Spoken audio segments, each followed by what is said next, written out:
the plan is for Vergil to have his fight in October, and then we're in for that fight. Bullshit! Bullshit! Bullshit! Bullshit! Bullshit! Bullshit! We have signed to fight Vergil Ortiz. Signed. Vergil Ortiz accepts the fight. That fight is on. Hope is that Vergil Ortiz signs the contract. Eddie Hearn has all but confirmed the potential showdown between JARON Ennis and Vergil Ortiz Jr. And if you notice, I said words like potential and all but confirmed because the fight hasn't been solidified yet.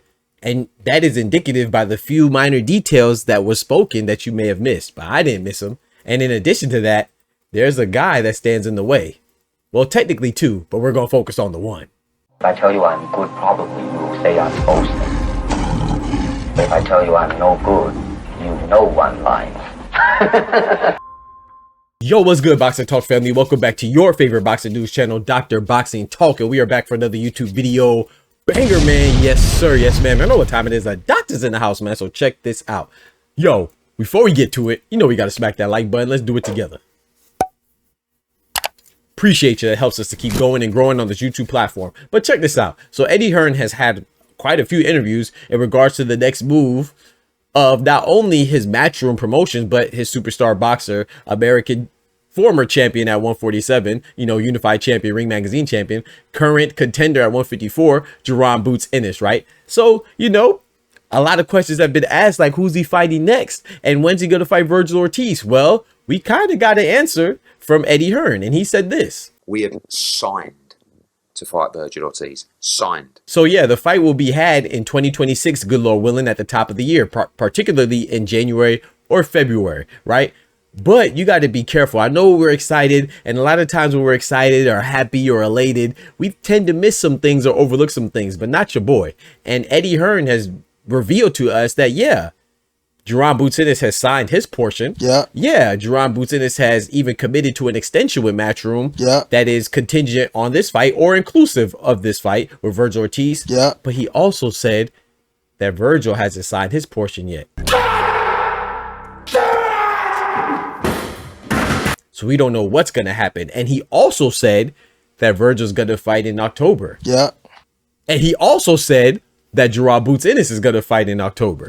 So these things, especially with Vergil Ortiz, he's confirmed by Oscar De La Hoya, his promoter for Golden Shower Promotions, that he'll be fighting in October against a top 5 guy. You know what I'm saying? The 154-pound division. That could be dangerous, right? Or it could be somebody that is relatively unknown, like this guy right here. Yeah, Bakary Samaki out of France. I'm not really too familiar with him, you know what I'm saying? And I watch a whole lot of boxing, but he does satisfy the criteria of being ranked in the top 5, and he's undefeated. So it'll be a tough matchup, but is he somebody that we're looking forward to? No, but I'm not mad at that. You know what I'm saying? So shout out to Oscar De La Hoya. And I am assuming when he says top 5 that it's in the WBC, since Vergil Ortiz is an interim champion in the WBC, but it could be top 5 in the WBA, WBO, IBO, IBF, you know what I'm saying, WBC, or even in the Ring Magazine. So I don't know what top 5 he's referring to, but I'm going to assume since Vergil Ortiz is WBC interim champion, he's talking about the top 5 in the WBC sanctioned body, But we're not going to focus on that, right? We're going to focus on what we have a firmer grasp on, and that is JARON Boots Ennis' opponent in October, right? And there's a lot of speculation, and there's no confirmation from Eddie Hearn, but the way he describes Boots' next opponent being relatively unknown, but being a guy that really is going to come for the fight and a guy that's formidable, I think it leads us to believe that he's going to be fighting Wisma Lima. The person he's fighting, he's a dangerous, tough fight. Bullshit! Bullshit! Bullshit! Bullshit! Bullshit! Bullshit! The casual eye, they might not say, they'll probably say, oh, who's that? They're not, who the fuck is that guy? Who the fuck is that? You know damn well who I am. Who the fuck is that? Wisma Lima, IBO champion from Portugal, right? Speaking of Portugal, shout out to my great grandmother, man. My great grandmother's Portuguese. Shout out to her. But yeah, so he's from Portugal, and he's 14-1, and he's an IBO champion. I know a lot of us don't really recognize the IBO, but we recognized it when Dimitri Bivol used to carry that IBO belt around. So we should recognize it for others as well if we're going to do that. But he's not one of the IBO is not one of the 4 main sanctioned bodies. Of course, that would be the IBF, WBA, WBC, and WBO. But he's still a formidable person if this is indeed his opponent. I think it is. I think that's who he's going to be fighting, JARON Boots Ennis. So we'll see what Wisma Lima has to do. let's see what he has to give to put up a good fight, if he's going to be formidable. I know a lot of people are going to be disappointed from his lack of popularity, lack of profile, but anybody that's 14-1 and an IBO champion, I think that will suffice for me as a debut opponent at a new weight class, you know what I'm saying, for Jaron Boots Ennis. And not to mention, Weisma Lima, like I said, is 14-1. So he has a decent amount of fights. He's been fighting everywhere. You know what I'm saying? He fought in Spain, fought in Portugal. He fought in the UK. He hasn't fought in America yet, but he's fought in quite a few places, you know? And so he's accustomed to traveling and performing, you know.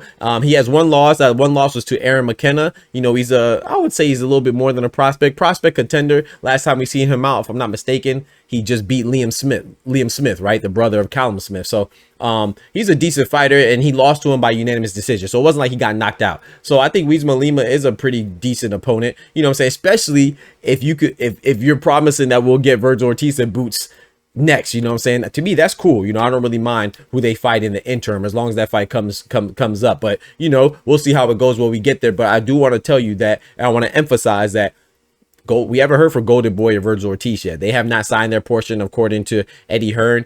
And I would say that Eddie Hearn, as opposed to it being the reality that he actually signed it to lead for this fight to come into fruition, the actual reality is, you know, that Jaron Boots Ennis is actually signed to an extension with Matchroom contingent on the hopes of getting Vergil Ortiz next, you know what I'm saying, after his fight is October, after his fight in October at the top of the year 2026. So, you know what I'm saying? What I'm saying is, I'm telling you to have hopes and be excited, but you know what I'm saying, be a little cautionary as well, man. Proceed with caution. If the fight doesn't happen at the top of the year, you know, I'd be disappointed, of course, but I do think it's promising, you know, and I don't see why Vergil Ortiz wouldn't sign for this next fight in January, you know what I'm saying, unless he has another injury or surgery that pops up out the blue. 1 hour later.